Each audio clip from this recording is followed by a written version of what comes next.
Bien le bonjour, c'est Pierre-François et bienvenue sur Stratévie. Dans la dernière vidéo, je t'avais parlé d'argent, je t'ai parlé notamment de se payer en premier, mais notamment cette idée justement d'argent que tu pouvais partager tes revenus, tu pouvais partager à 50% pour vivre, 50% pour payer ton loyer, etc. Consacrer genre 10% à tes loisirs, 10-15% à tes loisirs, consacrer 10% à investir, à réinvestir, etc. 20% à ce qui est important pour toi. Ce genre de choses, c'est un petit peu l'idée et je te disais que tu faisais ça un petit peu comme tu voulais avec quelques conditions. Si tu veux revoir cette vidéo, tu peux aller la revoir, c'est la dernière que j'ai faite, c'était autour de l'argent. Aujourd'hui, je vais te faire une vidéo, c'est le même ordre d'idée, mais c'est consacré au temps. Donc c'est des conseils plus sur la gestion du temps, mais notamment liés à cette idée de partager le temps avec un pourcentage consacré à telle partie, ce pourcentage consacré à telle partie. Et tu te doutes des conseils très similaires, notamment avec les 50%, je disais pour l'argent, de le consacrer à la nourriture, au loyer, etc. Eh ben, c'est pareil pour le temps. Consacrer 50% de ton temps à quoi? À l'aspect vivre, tout simplement. Donc, c'est dormir, manger, boire, aller se préparer le matin, faire sa toilette, prendre sa douche, faire le ménage, des tâches ménagères. Tout simplement le côté vivre, ce qui doit être fait pour justement rester en vie et vivre dans un endroit propre, etc., etc. Ça, c'était 50% pour ça. 30%, justement, je le consacrais, moi, au temps à travailler, autant à t'investir pour gagner de l'argent et gagner de l'argent aussi pour justement, in fine, investir pour gagner du temps. Ça, c'est aussi un autre pourcentage, mais là, c'est vraiment 30%. C'est plus ou moins ce que tu fais. Si tu fais 8 heures de travail par jour, ça fait plus ou moins un tiers de ton temps, 30%, 33% de gagner de l'argent, travailler, avoir un job, que ce soit indépendant, etc.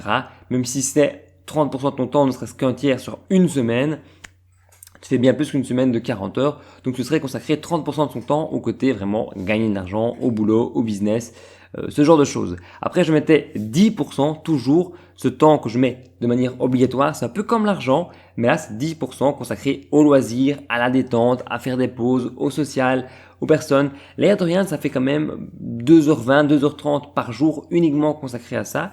Alors, si sur un week-end, ça paraît ridicule, sur une journée de travail, c'est consacré finalement, c'est une grosse journée de travail, 2h30 en fin de sa journée. En fonction de ce que tu veux, en fonction de tes objectifs, 2h30, ça peut être très peu ou énormément. Si tu as une famille, etc., ça peut être très peu. Mais c'est un minimum que je t'indique là pour vraiment toujours ce côté, comme pour l'argent, consacrer du temps au loisir, au bien-être, pour ce côté équilibre mental entre justement le temps de travail, le temps que tu vas faire pour te détendre. Donc c'est toujours important pour ce côté équilibre mental et pas tomber dans ce 100% de mon temps, être focus pour travailler, gagner de l'argent. Donc c'est très important, c'est un minimum, mais comme le reste du pourcentage, tu le gères un petit peu comme tu veux. Et à la fin, finalement, je mettais 10% sur vraiment le côté se consacrer au développement personnel. Et quand je te parlais d'investir tantôt, je vois un petit peu la mèche, mais c'est côté développement personnel, s'investir pour non pas laisser de l'argent pour gagner de l'argent plus loin, mais là, investir du temps pour, in fine, gagner du temps, son développement personnel, donc investir du temps pour son bien-être d'un point de vue personnel, mais aussi d'un point de vue de tous les conseils, de pouvoir de gestion du temps, etc. pour plus loin, avoir une meilleure gestion du temps, gagner du temps, ou même avec des développement personnel, gagner finalement plus d'argent grâce à son business, qui au final, avec le business, nous fera dégager plus de temps libre.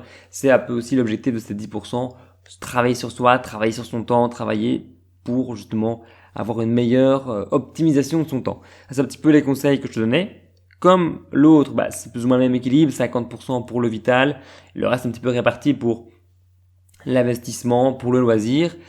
Qu'est-ce que je voulais te dire d'autre? C'est que le temps, effectivement, c'est pour ça que je fais aussi cette vidéo-là, parce que c'est plutôt des conseils à la base que je réserve plus pour l'argent, que moi, je mettais plus pour même à l'argent, mais c'est tout à fait vrai aussi pour le temps, parce que le temps, c'est une des ressources, c'est la ressource la plus importante, vu que c'est une seule que tu ne peux pas récupérer au fur et à mesure. On n'est jamais aussi jeune, on n'est jamais aussi fêtard qu'à 16-20 ans, où on se remet facilement de ses soirées de la veille, et à 50-60 ans, on n'est jamais aussi sage et aussi expérimenté. Donc il faut profiter de chaque instant, et c'est aussi pourtant ça, c'est important de savoir où va son temps, parce que c'est le dernier conseil que je donnerai aujourd'hui, de se dire que tu es libre de tes choix, tu es libre de gérer ton temps comme tu le sens, avec les pourcentages que tu veux. Moi, je te donne juste une idée pour te donner le conseil de gérer ce temps à travers les pourcentages, mais tu es libre de le faire comme tu le sens. Et effectivement, comme on aime le répéter dans mes proches, etc., Quand je dis que je n'ai pas le temps, c'est que je ne prends pas le temps, je n'accorde pas assez le temps pour moi. Donc, ce dernier conseil, c'est que tu es libre de faire comme tu veux, mais tu es responsable, tu auras des sacrifices à faire, mais ne sacrifie quand même pas tout au détriment de ta santé mentale. Donc garde toujours quand même ce minimum de 40-50% pour le vital et un minimum de 10-15% pour ton bien-être, ta vie sociale, etc. Donc moi le conseil, il est passé. De la même manière que l'argent, n'hésite pas à faire passer les choses qui sont plus importantes pour toi, à choisir ce que tu veux et à répartir ton temps comme tu veux. Juste des petits conseils, gestion du temps, comme l'argent. Gère ça comme tu le sens, mais fais-en bon usage. Moi, d'ici là, je souhaite une bonne semaine, parce que pour le moment, je suis arrêté de une vidéo par semaine. Je te retrouve à la prochaine vidéo. Salut!